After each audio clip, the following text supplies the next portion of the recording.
Para bapak, ibu-ibu, saudara-saudara terkasih dalam Yesus Kristus, sekali lagi selamat pagi.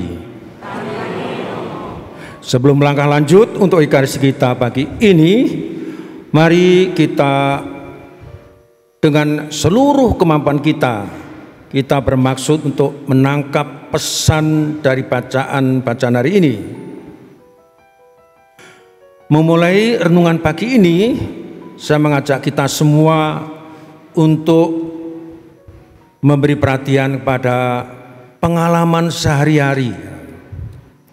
Pengalaman sehari-hari yang sangat dekat dengan kita. Salah satu pengalaman sehari-hari yang kita alami adalah ini.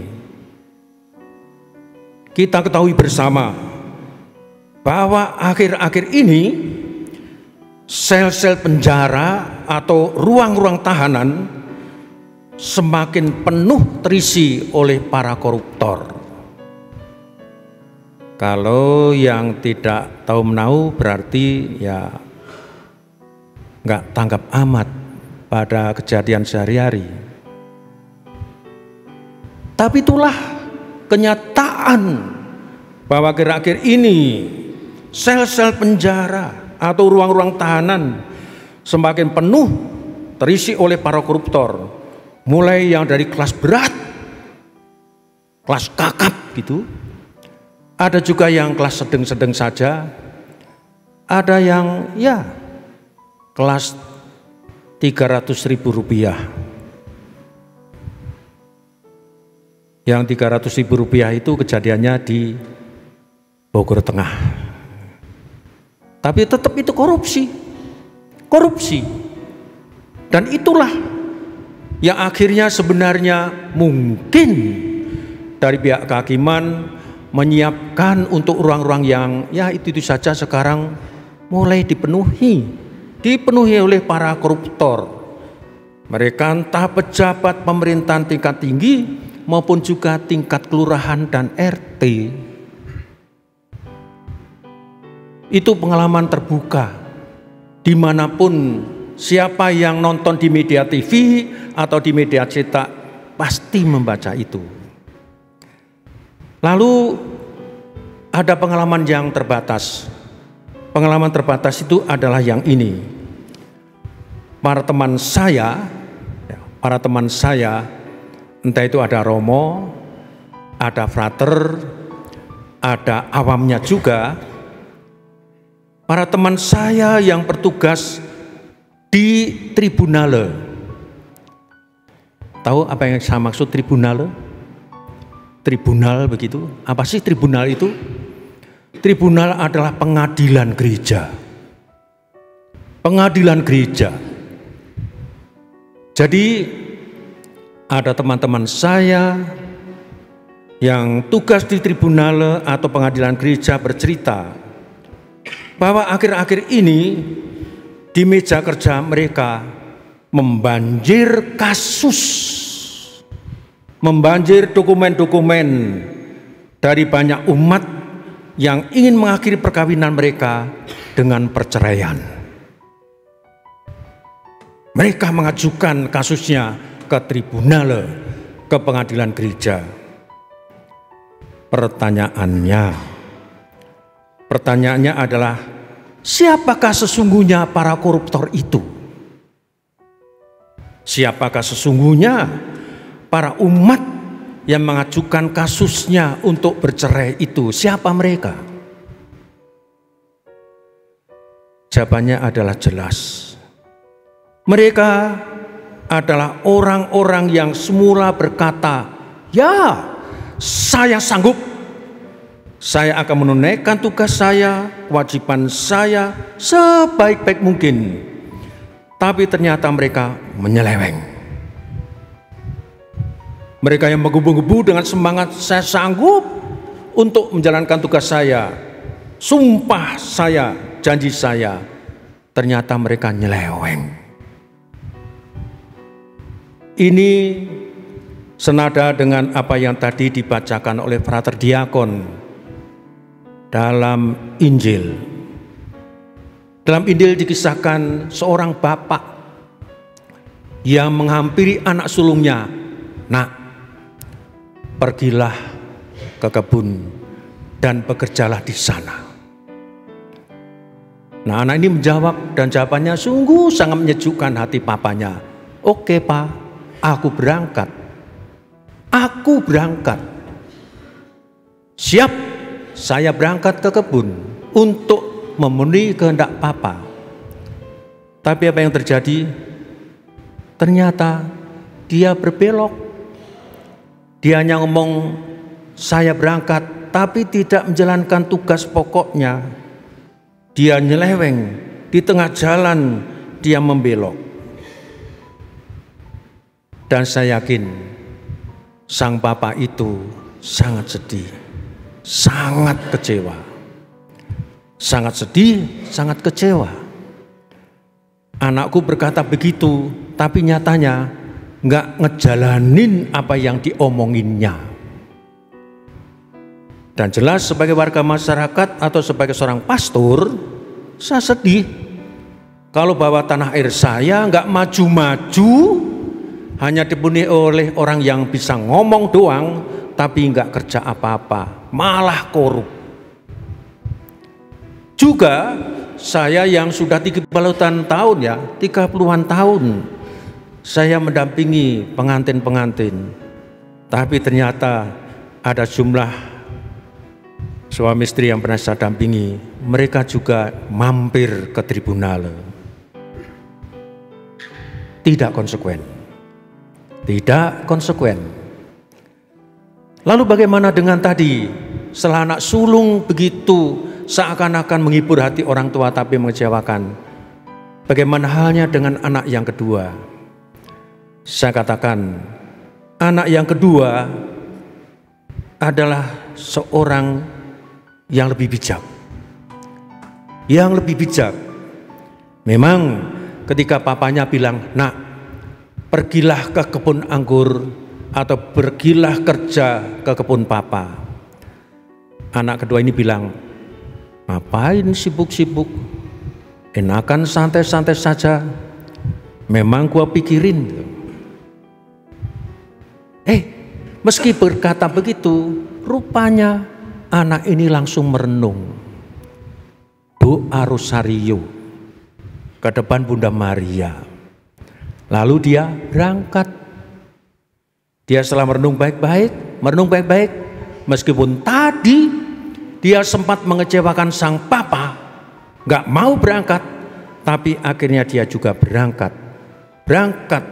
untuk sepenuh hati. Lalu kalau saya berbicara dengan umat paroki di sini tentang katedral ini, saya menangkap adanya suasana yang mirip kondisi anak kedua ini. Mirip dengan kondisi anak kedua ini. Dulu ada sejumlah umat kalau diajak aktif jawabannya nggak mau. Nggak mau. Dan kalau saya ajak ngomong, "Ayo, kamu aktif di gereja, kamu aktif di lingkungan, kamu aktif di organisasi." Sekian banyak mengatakan nggak mau. Tetapi rupanya jawaban nggak mau itu tetap dilanjutkan oleh umat yang baik ini. Dia rupanya merenung. Dan setelah cukup umur, sekarang orang itu aktif di gereja. Aktif di gereja. Bapak Ibu mau tahu? Saya punya teman-teman di DPP, di DKP. Mereka saya kalau tanyain, "Kok kamu aktif sih di DPP?" "Ya Simo, dulu saya juga nggak mau." "Loh, kok sekarang mau jadi pengurus DPP DKP?" "Takut masuk neraka, Romo." Bagus, berarti engkau sudah merenung. Engkau bagaikan anak kedua tadi, di mana seakan-akan sebodoh amat, nggak perlu, ngapain buang-buang waktu untuk orang lain. Memang mereka tahu terima kasih pada saya. Mungkin terjadi pergumulan seperti itu, tapi nyatanya Saya tinggal di paroki ini, saya senang sekali karena banyak umat yang akhirnya aktif. Amin. Saya melihatnya mereka aktif di DPP, di DKP. Nah ini PLB ini. PLB ini umumnya tua ini. Tua. Karena dulu waktu muda nggak sudi amat untuk aktif di gereja. Sekarang sudah bertobat mereka. Ya, karena merenung baik-baik. Maka pada kesempatan Ekaristi ini, pagi ini, kalau di paroki ini sudah mulai bermunculan orang aktif di DPP, di DKP, di PLB, adik-adik misinar, kelompok kur, sekolah minggu. Pertanyaan saya, siapa mau bergabung? Mari bergabung. Mari kita aktif membangun hidup ini. Jangan sampai kita terjerumus pada kasus yang pertama tadi itu. Ada yang terpenjarakan, ada yang begitu sengsara karena salah mengatur rumah tangganya. Nah, selain saya mengajak untuk kita bergabung untuk aktif, saya juga mengajak mari kita contoh pribadi-pribadi yang sangat komit pada janjinya. Pribadi-pribadi yang sangat kokoh setia pada janjinya. Mari kita mencontoh Bunda Maria. Bunda Maria sekali berkata, "Aku ini hamba Tuhan, terjadilah padaku menurut perkataanku." Dan dia setia. Dia tidak mencela-mencela. Jalan terus meskipun harus mengikuti Yesus sampai puncak Golgota. Komitmen. Ternyata komitmen Bunda Maria diikuti oleh anaknya yang namanya Yesus. Yang namanya Yesus. Sekali dia terutus, tetap menjadi utusan. Dan perkataan mamanya diulanginya ketika di Taman Zaitun. Bukan kehendakku Bapa, tetapi kehendak-Mu yang terjadi. Lalu kita juga mengikuti teladan Santo Yusuf. Santo Yusuf yang mendampingi Bunda Maria dan Yesus. Sekali komitmen untuk menjadi anggota keluarga kudus, mereka menjalankan tugas itu sebulat hati. Jadi kita ada pembanding, mau bersikap seperti apa ya saya? Dan saya bilang, kalau kita tahu ada sesuatu yang terbaik, pilihlah yang terbaik. Jangan menjadi orang Katolik yang suam-suam kuku. Jadi menjadi orang Katolik yang iseng-iseng. Jadi orang Katolik yang napas, muncul hanya kalau Natal dan Paskah. Jadi orang Katolik kapal selam, tenggelamnya lama sekali. Nongol sudah tua. Ketika mudanya kemana nggak tahu. Kenapa? Kok selama jadi orang Katolik kamu nggak nongol-nongol? Kan Yesus juga kisahnya begitu mo. Waktu kecil nongol, tahu-tahu sudah 30 tahun mo. Itu Yesus, kamu bukan Yesus. Ini. Jadi dengan bacaan Injil tadi, kita diajak untuk bersikap bijak. Bijak dalam berkata hanya berkata saja, mengatakan ya, tapi nol besar. Atau mungkin kita dengan penuh pertimbangan, tahap 1 merenung, tahap kedua merenung, dan akhirnya ya, saya ke Tuhan, dan itu lebih baik. Tuhan memberkati. Mari berdiri, kita beri iman kepercayaan kita di hadapan Allah